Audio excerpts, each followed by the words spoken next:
Welcome back. Today we are looking at introduction to peace building and conflict resolution. Maybe it's your first time to join in this class. You may all look at other lessons that we have done, which are on YouTube. So you can also, if you have not subscribed for more lessons, you can subscribe to this YouTube channel. And in lesson 3, we are looking at conflict analysis, which is understanding conflict parties and interests. And this is course is taken from the book entitled The Practice and Theory of Peace Building and Conflict Resolution, which is written by Dr. Tulipo Mwenifumbo, or which I have written. And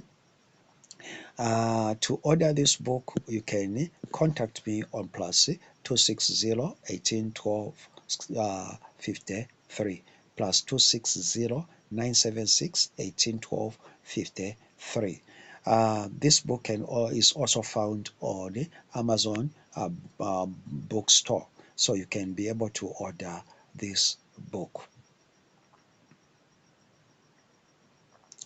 So on conflict analysis and understanding, which is lesson 3, we are going to look at identifying conflict parties and their interests, and also we are looking at analyzing power dynamics and relationships. So by analyzing conflict parties and their interests, as well as power dynamics and relationships, we can gain a deeper understanding of on how we can be able to resolve conflicts and identify potential entry points of resolving conflicts and building peace. So now, identifying conflict parties and their interest, it's very important. So now we look at conflict parties. This is individuals, groups, or organization involved in the conflict. So when we talk about conflict parties, these are people that are individuals or groups or organization that are involved in a conflict. These are called conflict parties. And when we talk about interests, we are talking about needs, desires, concerns that drive conflict parties' behavior. What makes these parties to behave in a certain way? So we are talking about the needs and desires. What are the concerns, or what do they want? These are the interests. What do these parties want? That is what is called the interests. Now, there are types of interest. There is what is called substantive interest, which are tangible issues such as resources or territory. These are very important. So when we are talking about interest, is this interest which is called the tangible interest or substantive interest, which may be the tangible issues such as resources or territory. Then there is also procedural interest, process-related issues such as decision-making or representation. Could it be because of the perception on decision-making? Are they differing because they are of the decision that has been made, which others are not happy of? So these are procedural interests. And also there is another one which is called psychological interest, which is emotional or identity related issues, where one feels is not his rights are the rights are compromised.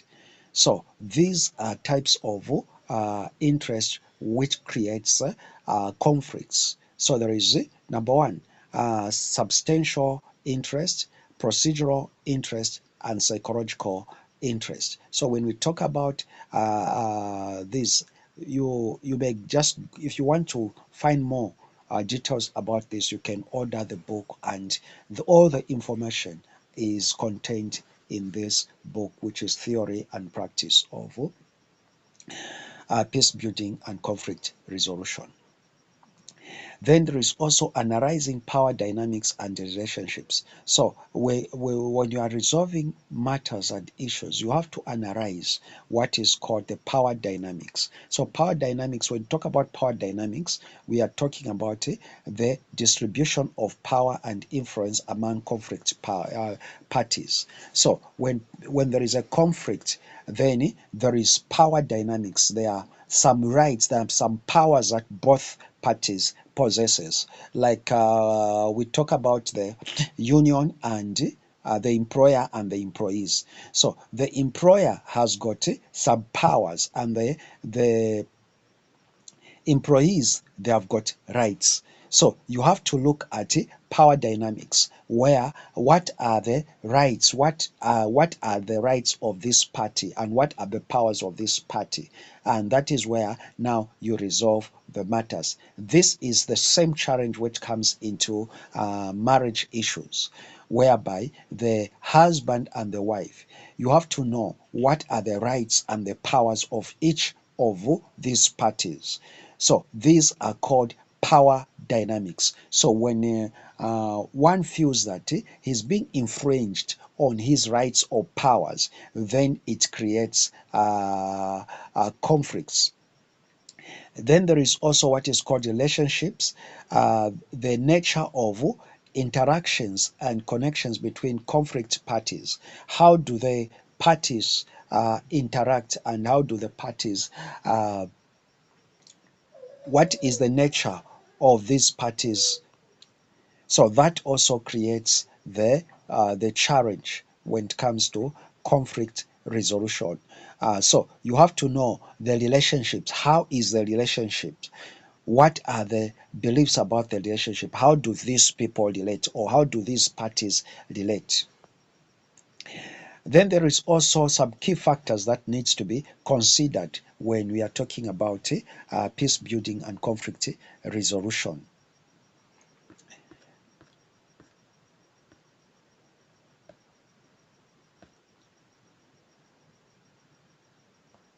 So in understanding and analyzing the conflicts, so there are also factors that we have to look at, which are now power imbalances.